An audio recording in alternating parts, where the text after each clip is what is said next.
BSK news Haryana YouTube channel पर आपका बहुत बहुत स्वागत है। उम्मीद आशा ही कामना करता हूं आप सभी ठीक होंगे, बेहतर होंगे। माननीय पंजाब हरियाणा हाईकोर्ट का अभी चंडीगढ़ से फैसला आ गया है। हरियाणा प्रदेश की तमाम जनता की नज़र इस हाईकोर्ट के फैसले पर टिकी हुई थी।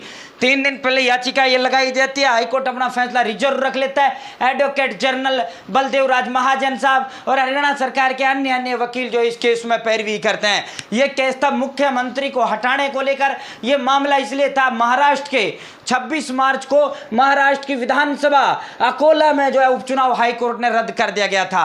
हाईकोर्ट ने रद्द इसलिए किया क्योंकि जो सामने वाली पार्टी थी वो पार्टी गई थी हाईकोर्ट, बम्बई हाईकोर्ट में, और उन्होंने कहा था कि अब विधानसभा का उपचुनाव कराना, महाराष्ट्र के चुनाव और हरियाणा के चुनाव एक साथ होते हैं। अब चुनाव करना पैसे की बर्बादी है, जनता पर जो है धन, जनता पर बोझ बढ़ाना है। विधानसभा उपचुनाव में पैसा तो लगता ही विधानसभा चुनाव कराने में, साथियों ये जो है जनता की पैसे की बर्बादी है अब चुनाव कराना। क्योंकि उन्होंने तर्क दिया था बम्बई हाईकोर्ट के अंदर सीनियर एडवोकेट्स ने, उनका कहना था कि 4 जून तक आचार संहिता है, 4 जून 7 जून को आचार संहिता हटेगा, इतने तक कुछ हो नहीं पाएगा। फिर जो है 7 जून के बाद में 15 सितंबर को महाराष्ट्र के अंदर आचार संहिता लगेगी, और सेम हरियाणा में भी यही मामला था। ठीक है, तो ये बम्बई हाईकोर्ट ने कहा कि भाई इस विधानसभा उपचुनाव को रद्द कर दिया जाए। जो 3 महीने के लिए 95 दिन के लिए विधायक बनना, क्यों इलेक्शन करवाना, क्यों पैसा बर्बाद कराना। तो जैसे ये फैसला 26 मार्च को आता है, अब कांग्रेस के सीनियर एडवोकेट्स, अन्य जो भिन्न एडवोकेट्स, जेजेपी के नेता हाईकोर्ट की ओर जाते हैं। वो हरियाणा, पंजाब ने हरियाणा हाईकोर्ट चंडीगढ़ के अंदर अपील दायर करते हैं और याचिका लगाते हैं, और माननीय हाईकोर्ट में अपील करते हैं कि सर जो है ये पैसे की बर्बादी है। सेम वे में, सेम कंडीशन में जो है महाराष्ट्र की विधानसभा अकोला का फैसला बॉम्बे हाईकोर्ट ने दिया है, और ये धन की, जनता की बर्बादी होगी। 7 तारीख तक, 4 जून को जो है रिजल्ट आएंगे, 7 जून को आचार संहिता हटेगी, 15 सितंबर को जो है 15 सितंबर को हमारी विधानसभा की आचार संहिता लगेगी। महाराष्ट्र हरियाणा के चुनाव इकट्ठे होते हैं, ठीक है, तो 15 सितंबर को हमारा आचार संहिता लगेगा। इस दौरान 95 दिन का समय है। अब ये जो विधानसभा का करनाल से चुनाव लड़ेंगे नायब सैनी, करनाल की जो विधानसभा की सीट थी, विधायक थे मनोहर लाल, उन्होंने इस्तीफा दे दिया, वो लोकसभा लड़ रहे हैं। ठीक है, तो ये जो उपचुनाव गैर कानूनी है, जनता के पैसे की बर्बादी करना है। तो अब इसको लेकर जब उस दिन जो है कोर्ट ने रिजर्व फैसला रख लिया है, तो अब फैसला आ गया।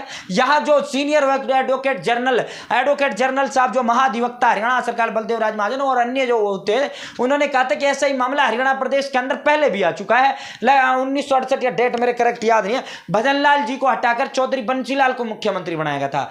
बंसीलाल को मुख्यमंत्री कांग्रेस ने भजनलाल को हटाकर बनाया था। ठीक है, तो भजनलाल को हटाकर 68 की नहीं है ये बात, सॉरी माफी चाहता हूं। ये जो भजनलाल को हटाकर बंसीलाल को जब मुख्यमंत्री बनाया गया था, उस समय भी 6 महीने से कम, 1 साल से कम का समय पीरियड था। तो अब भी 1 साल से कम का समय पीरियड है।